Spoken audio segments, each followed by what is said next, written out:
Oke teman-teman, seperti biasa di video kali ini saya ingin menginformasikan lagi ya seputar gagal bayar pinjaman online atau galbay di aplikasi pinjol.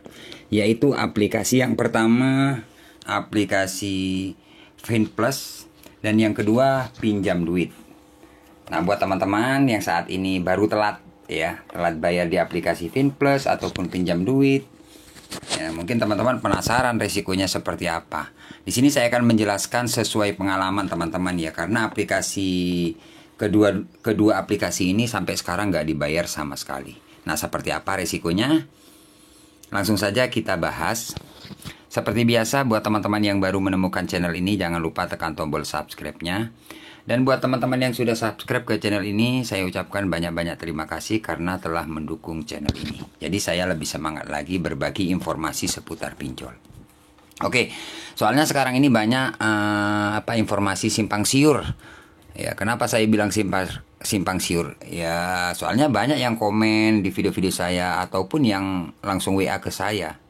Jadi simpang siur. Mungkin teman-teman kebanyakan ikut grup gagal bayar atau sharing-sharing pinjol kayak gitu, biasanya informasinya kebanyakan nggak jelas karena di situ ada pihak penagih yang ikut masuk ke dalam, akhirnya pantau-pantau kalian, bikin informasi yang nggak jelas kayak gitu ya.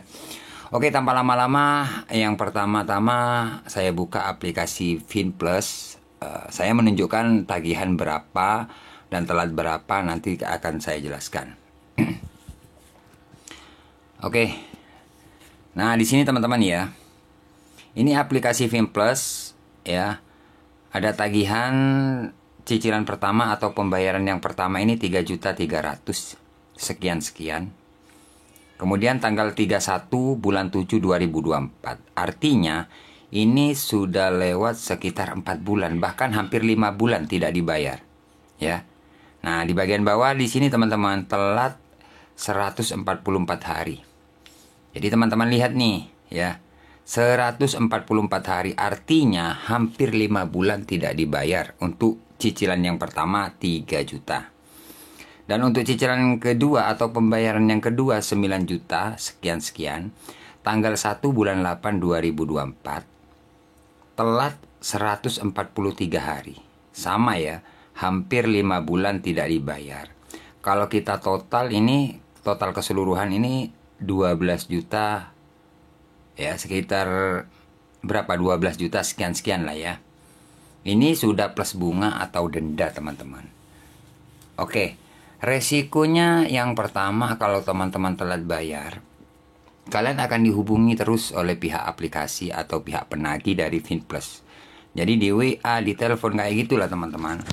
Ya, di WA sampai kalian bayar lah, kurang lebih seperti itu ya. Karena banyak teman-teman yang telat bayar itu panik karena setiap hari itu dapat WA sampai 5 kali, bahkan sampai 10 kali, bahkan ada yang lebih. Dihubungi di WA, diingatkan kayak gitu, bikin teman-teman panik. Sebenarnya kalau saran dari saya buat teman-teman gak usah panik, itu sudah biasa cara penagihan pinjol misalkan kalian telat bayar. Ya, jadi satu hari itu bisa sampai 5 WA, 10 WA kayak gitu.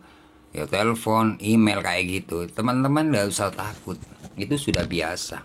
Kalau teman-teman telat bayar memang resikonya seperti itu. Ya, nggak usah takut. Meskipun WA-nya kayak apa. Bahkan kalau teman-teman sudah lewat sekitar 2 hari, 3 hari, atau sampai 1 minggu, biasanya diteror lah teman-teman. Ya, diteror yang biasanya teman-teman panik itu terornya ya ancam sebar data, data mau disalahgunakan, data Anda di sini lengkap, ya nomor ini lengkap, pokoknya data Anda valid di sini ya. Kayak gitu. Atau bahkan ada yang diancam sebar data, datanya mau disalahgunakan kayak gitu kan ya. Nah, itu kalau teman-teman telah dibayar itu sudah biasa teman-teman. Teman-teman gak usah takut ya. Semua subscriber saya yang telah bayar, bahkan saya sendiri kalau telah bayar memang dapat teror kayak gitu. Apa benar bang data kita mau disalahgunakan atau disebar atau dihubungi kontak-kontak kita yang ada di HP? Jawabannya enggak. Nggak bakalan ya. Sebar data itu sebenarnya, kalau sebar data itu ke seluruh kontak kalian itu dikasih foto-foto kalian, foto selfie, foto KTP kayak gitu ke seluruh kontak ya. Itu namanya sebar data. Tapi biasanya ada potensi kalau telat bayar itu disebar itu bukan sebar sampai 20 kontak, enggak. Kalaupun ada ini dah, kalaupun ada itu 2 orang atau 3 orang, itu pun kalau ada, tapi nggak bakalan, teman-teman tenang aja ya, nggak bakalan. Itulah teman-teman, itu buat gertak-gertak kalian agar kalian bayar gitu loh ya, biar kalian berpikirnya wah besok ini kalau nggak bayar pasti ke seluruh kontak. Nggak bakalan. Kalau ada mungkin 2 orang atau 3 orang, itu pun kalau ada teman-teman. Jadi nggak bakalan disebar data seperti itu. Itu hanya nakut-nakuti atau gertak kalian.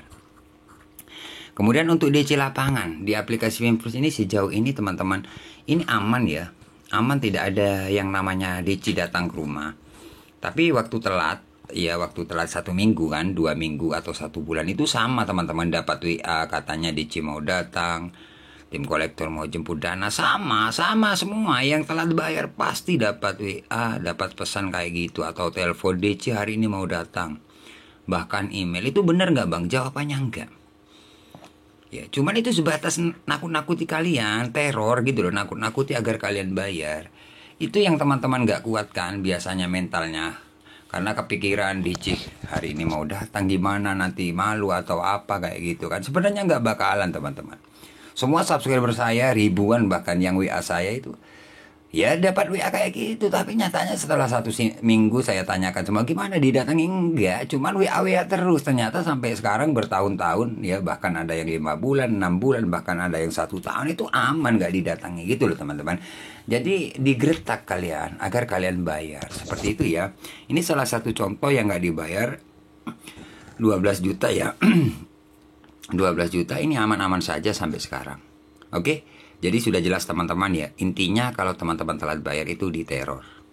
Oke, kita lanjut ya untuk aplikasi yang selanjutnya. Misalkan teman-teman kurang jelas, bisa kalian komen nanti ya di kolom komentar. Oke, kita lanjut untuk aplikasi yang selanjutnya, aplikasi pinjam duit. Nah, di sini teman-teman ya, jadi banyak sekarang ini FinPlus sama pinjam duit ini dari subscriber yang telat bayar. Jadi pertanyaan itu terus yang ditanyakan. Nah, ini salah satu perbandingan buat teman-teman di aplikasi pinjam duit. Nah, di sini telat 153 hari, total denda 2 juta. Jadi ini sudah 5 bulan tidak dibayar, total keseluruhan itu 7.500.000 plus bunga ini. Jadi sekitar 5 jutaan lah ya waktu pinjam. Karena keterlambatan 3 bulan mencapai 7.500.000. Ini keterlambatan 5 bulan. Nah, apakah aman bang kalau kita telat bayar di pinjam duit? Sama, aman, gak ada resiko ya, cuman resikonya itu diteror. Sama dengan FinPlus, diteror, diancam sebar data mau disalahgunakan, mau didatangi DC ke tempat kerja, ke rumah kayak gitu, itu biasa loh teman-teman. Sama, cara penagihan pinjol memang cara-caranya seperti itu, agar teman-teman itu panik, kemudian karena panik akhirnya mencari dana talangan atau tutup lubang gali lubang biar apa ya, membayar gitu loh. Ini sampai sekarang apakah ada DC-nya pinjam duit? Gak ada teman-teman. Ya, gak ada. Kalau teman-teman dapat informasi yang gak jelas, biasanya teman-teman ikut grup gagal bayar atau sharing-sharing pinjol, itu dapat informasi ada DC-nya, saya didatangi kemarin. Nah, kayak gitu. Itu padahal dari pihak penagih yang ikut masuk grup juga, bikin informasi yang gak jelas gitu loh. Makanya saya meskipun punya channel, gak bikin grup sharing-sharing, gak langsung WA saya, itu aja sih ya kan, seperti itu. Kalau teman-teman gak percaya kalau kalian diteror, biasanya DC hari ini mau datang ke rumah kan, kayak seperti itu kan, chat dari pihak penagih, saya telepon, saya marah-marahin. Kalian bisa cek video-video saya, DC pinjol yang seperti itu, saya marah-marahin, saya kerjain. Wah abang hanya bicara, cek video-video saya, cari. Sering saya telepon DC yang kayak gitu, kalau teman-teman gak percaya. Nah, kalau teman-teman nonton nanti pastinya teman-teman bertambah mental kalian, pasti wah kayak gini gitu loh. Jadi teman-teman cek ya, biar saya itu tidak dianggap wah hanya bicara atau dongeng atau apa ya. Cek video-video saya, pinjam duit, DC pinjam duit, DC kredit pintar, pinjam yuk, saya teleponin, ceklah video-video saya kalau nggak percaya ya. Oke, sudah jelas teman-teman ya. Oke teman-teman, terima kasih, semoga video ini bermanfaat. Nanti saya update lagi tentang aplikasi pinjol yang lainnya ya. Makanya buat teman-teman jangan lupa di subscribe channel ini, like, komen, dan subscribe. Misalkan teman-teman masih kurang jelas, kalian bisa komen di kolom komentar. Nanti saya pasti balas. Oke, terima kasih. Assalamualaikum warahmatullahi wabarakatuh.